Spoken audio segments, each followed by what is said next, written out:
Mira road के नया नगर में 21 January की रात घटी दुर्दैवी घटना के बाद से पूरे शहर में तनाव का वातावरण बना हुआ है। मीरा भायंदर वसई विरार पुलिस आयुक्त के कमिश्नर मधुकर पांडे ने बिगड़ रहे हालात को देखते हुए तुरंत घटना के लिए जिम्मेदार आरोपियों को गिरफ्तार कर नया नगर परिसर में भारी संख्या में पुलिस बल तैनाती कर दी। 21 जनवरी की घटना के बाद सोशल मीडिया में वायरल हो रहे वीडियो की वजह से शहर में कई और जगह निर्दोष नागरिकों की पिटाई की घटना सामने आए। इन सभी घटनाओं के बाद शहर का आम नागरिक बुरी तरह सहमा और डरा हुआ है।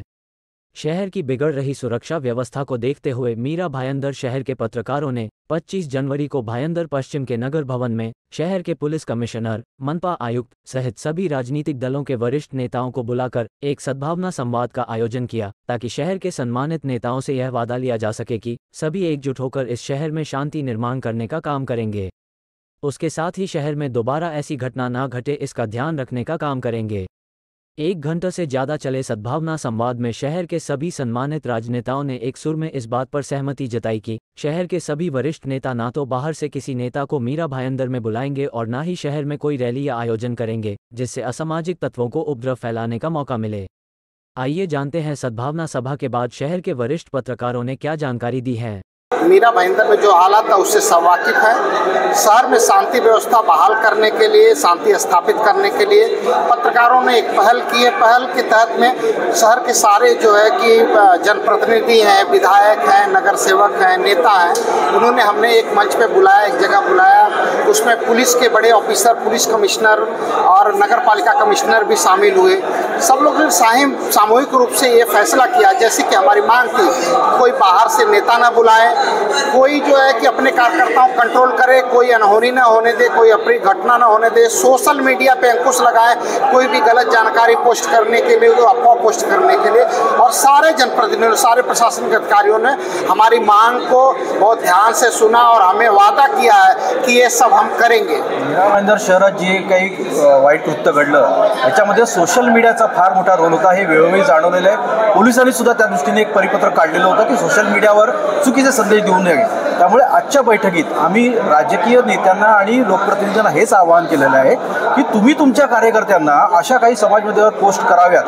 अशा यापासून त्याला परावृत्त करायला हवं, त्यांना कळकळीचं आवाहन करायला पाहिजे की असं काही करू नका, जेणेकरून समाजातलं वातावरण बिघडेल। दुसरी गोष्ट आणखीन एक प्रकर्षाने जाणवली की बाहेरून जे नेते येतात त्यामुळे शहरातलं वातावरण बिघडण्यास एक हातभार लावला जातो। त्यामुळे आजच्या बैठकीत आम्ही नेत्यांना हे पण आवाहन केलं होतं की जे काही निर्णय घ्यायचा आहे, जी काही शांतता करायची ते तुम्ही तुमच्या स्तरावर घ्या, त्यासाठी बाहेरच्या नेत्यांना तुम्ही इथे आणू नका, त्यामुळे शहरातलं वातावरण आणखीन बिघडत जातं। तर माझ्या मते या बैठकीत हा एक चांगला डिसिजन झाला, यावर चांगलं सगळेच नेते एकमत झालं की सोशल मीडियाचा दुरुपयोग होणार नाही आणि बाहेरचे नेते येऊन इथले वातावरण खराब करणार नाहीत याची काळजी आम्ही घेऊ, हे सर्व नेत्यांनी मान्य केलं। हा या बैठकीतला मोठा पॉझिटिव्ह निर्णय आहे।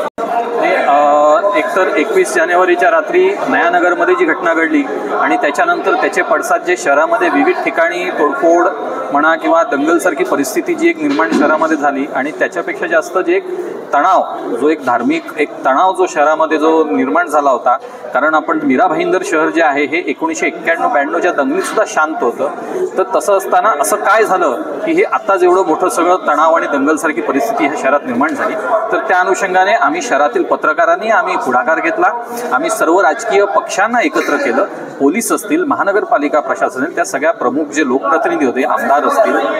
त्या सगळ्यांची एक आम्ही इकडे एक बैठक जी आज आयोजित केली होती की मागचं जे झालं ते झालं, परंतु याच्यापुढे शहरातलं वातावरण पूर्णपणे सुरळीत व्हावं, एक पहिल्यासारखं आनंदाने सगळ्यांनी गुण्यागोविंदाने राहावं आणि कुठल्याही प्रकारचा तणाव राहू नये आणि भविष्यात सुद्धा असले प्रकार घडू नयेत, ह्या अनुषंगाने आजच्या ह्या बैठकीचं आयोजन केलं होतं। आणि ह्या बैठकीमध्ये माननीय पोलीस आयुक्तांचं, शहरातील दोन्ही आमदार असतील, माजी आमदार असतील,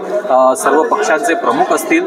महानगरपालिकेचे आयुक्त असतील, हे सर्व उपस्थित होते आणि सर्वांनी आपली भूमिका अतिशय चांगल्या पद्धतीने आणि स्पष्टपणे एक त्यांनी मांडलं की ह्या शहरामध्ये पुन्हा पहिल्यासारखी शांतता आणि आनंदाचं वातावरण जे आहे हे निर्माण करणार, तसं त्यांनी आश्वासन दिलं। आणि त्याचबरोबर प्रशासनाने आणि सगळ्यांनीच एक मागणी केली की जे अशा पद्धतीने जे समाजविघातक जी प्रवृत्ती आहेत, जे दंगल करणारे दंगलखोर असतील किंवा जे समाजकंटक असतील, ह्यांच्यावरती कठोरपणे कारवाई करावी अशा पद्धतीने सगळ्यांनीच मागणी केली आणि अशा पद्धतीने आजची ही चांगल्या वातावरणामध्ये ही आजची सर्वपक्षीय प्रशासकीय सभा जी एक बैठक होती ही संपन्न झाली आहे आणि मला असं खात्री आहे की पत्रकारांनी ह्या शहरामध्ये जी भूमिका घेतली आज आणि अशीच भूमिका ह्या पुढेही आम्ही सगळे पत्रकार घेत राहू आणि शहरातलं वातावरण निश्चितच पहिल्यासारखं आता आनंदाचं होईल, वातावरण निवळेल अशी खात्री आहे.